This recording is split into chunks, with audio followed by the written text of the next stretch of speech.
Thank you very much for the time and all the best with everything that you do. My man, thank you. Ladies and gentlemen, welcome back to Warrior Code International. I'm here in Thailand, in Phuket. I'm sitting at a very beautiful place with a phenomenal view. But yesterday it was a very special day because yesterday, the 13th of December 2025, I got the opportunity to do an interview with Daniel DC Cormier. As you probably know, Daniel DC Cormier is a former UFC light heavyweight champion of the world, UFC heavyweight champion of the world. He is a UFC commentator.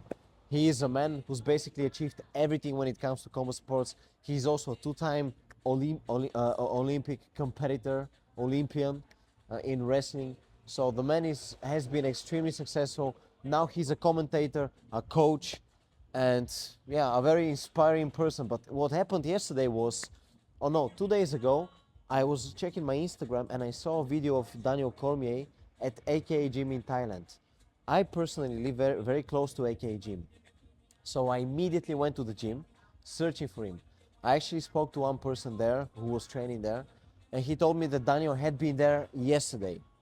But anyways, nothing came out of it. Daniel Cormier wasn't there.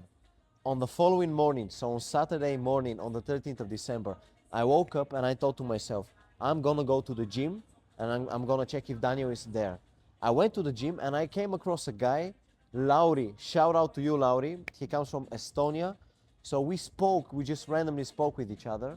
And I asked him about Daniel DC Cormier. He said, yeah, I saw him yesterday.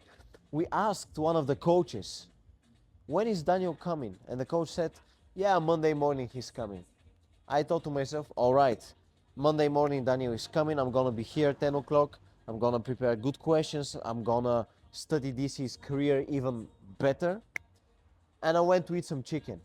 I'm eating some chicken and I get a message from Lauri. He says, yo, bro, Daniel Cormier is here. I leave the chicken, I go home, I dress well, and I go immediately to the gym. What I see is Daniel giving a training, coaching.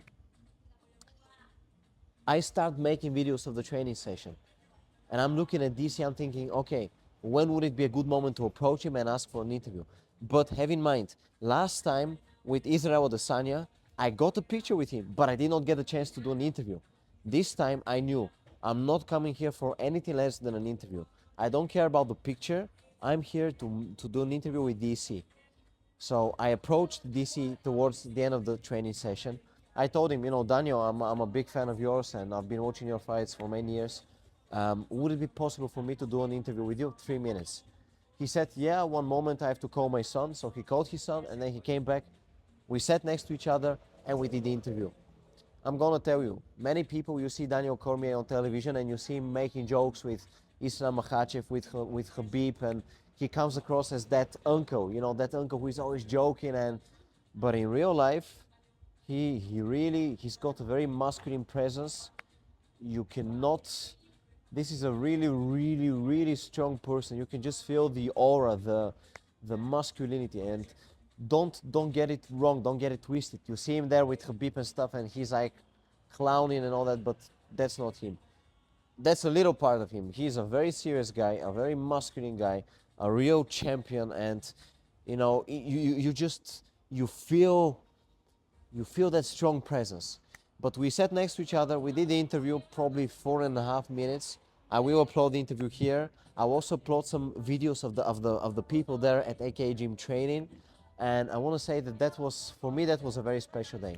It was a special day because 3 years ago, I was in my room in the Netherlands, in Groningen, filming myself with a broken phone, with my Oppo phone, which I still have, by the way. But I was filming myself, and at that stage, there was zero, nobody could have promised me at that stage that I would ever do an interview with Daniel Cormier, or that I would ever meet Adesanya, or nothing like that. You know, if you had told me back then that I would be doing an interview with Daniel Cormier in Thailand, I would have laughed at you. But here I am now, here in Thailand, doing interviews with Daniel Cormier and living a phenomenal life, which I'm very grateful for. Shout out to Warrior Code for the opportunity. My point is, you may be at a certain stage in your life or certain place in your life where you're looking around and you're thinking, I'm very, very far. And you might be very far. But For me, it took me 3 years to start from scratch and to interview the top of the top when it comes to fighting. So it's not that far. And I believe you don't need talent, you don't need any particular gift, you don't need to be very gifted, but if you really want it and if you're really going for what you want, you will get very far. Maybe you will not become world champion, but purely by working hard, you can get very, very far. And that's what I'm doing. I'm working every day, I'm working hard, I'm improving my English every day. On a daily basis, I'm reading books, I'm creating videos every day, I'm training every day, I'm watching the sport from up close. And every opportunity that I get, I grab. But I'm not even waiting for the opportunities, I'm actually creating them. But anyways, I'm not here to be boasting. I want to ask you to watch the interview with Daniel, give me your feedback, what could I have done better, what did you personally think about the interview, about my questions, about his answers. Make sure to follow Workout International because I'm on a crazy journey right here, on a big journey when it comes to combat sports journalism, but also on a spiritual journey. And the real journey is the spiritual journey. But anyways, subscribe to the channel, believe in yourself, Workout International, let's go.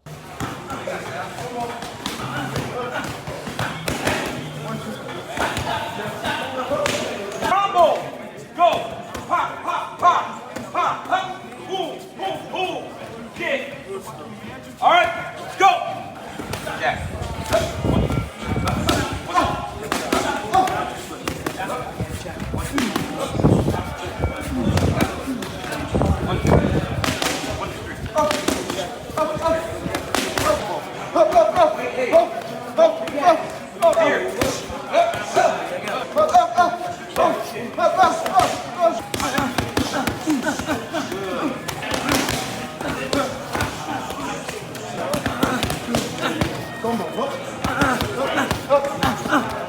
Hey, good job, Rodrigo. That's nice. That's nice. Go down on them.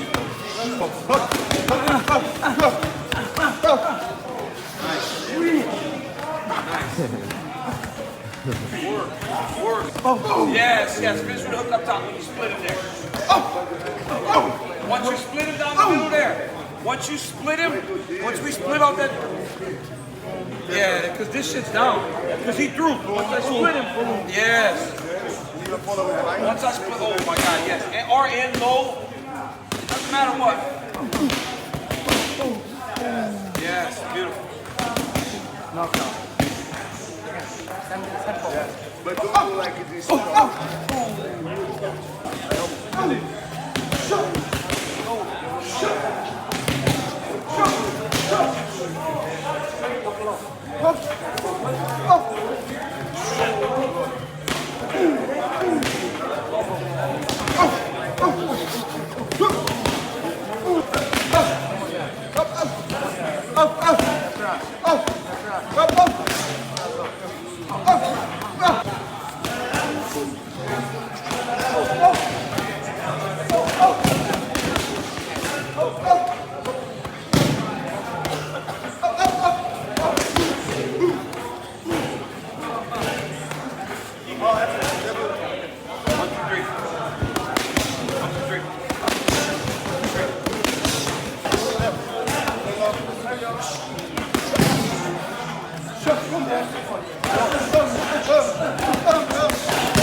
Can you hear me well? Can you understand me? Is the sound good? Daniel DC Cormier, first of all, I'm honored to speak to you. I'm gonna ask you real questions. So you never were the biggest heavyweight, you were never the tallest, you were never the best looking, but still you bullied some of the greatest fighters in the world. So could you tell me, how did you make it happen when you were not physically that gifted, but still you achieved all that greatness? How? My coaches. I had the greatest coach. I had the greatest coach staff in the world at AKA. There was no team like this team, man. The way we wrestled, the way we pressured, the way we fought. Javier Mendez, Rosendo Sanchez, Rudy Cruz, Bob Cook. So many great coaches just really helping me that I had no real choice but to be successful in.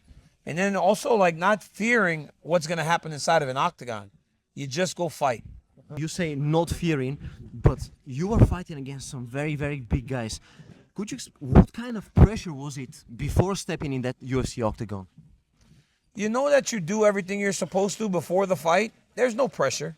The pressure's on you to compete. Like, are you gonna do as well as you're supposed to do, or are you gonna fail, right? You work 8, 10, 12 weeks to prepare for a moment. When you get to that moment, it's up to you to deliver, right? So all we can do as coaches is prepare these guys, and my coach prepared me, and I went out there and I competed. What kind of mentality do you need to fight at that level and also to succeed at that level? A mentality of winning, and a willingness to work harder than most people are willing to work.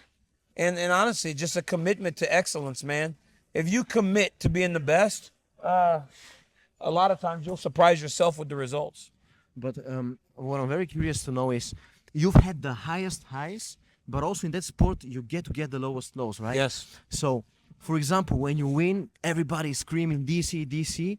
They're congratulating you, but when you lose, they use it to make memes or whatever. Yep. So, how did you deal with that high and then low?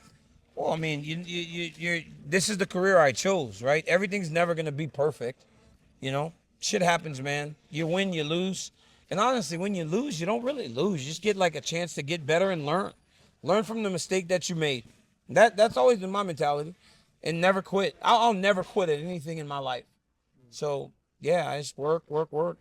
But you were used as a fighter. You were training maybe 2-3 times a day. Yes. High intensity, fights, pressure. But now you don't have that anymore. So how did you make that transition from that crazy intensive life of a fighter to now being a commentator and coach? Well, it's the best. I mean, honestly, man, my whole life was spent training to be the best at something, right? I wrestled for the United States World Team for the first time when I was 15 years old, right? I was on the youth team. So it was never, my life was never normal from when I was a teenager.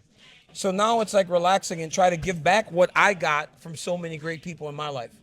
But because very often people say, when you've been a world-class athlete, it doesn't matter, football player, fighter, there comes that depression after you stop. No.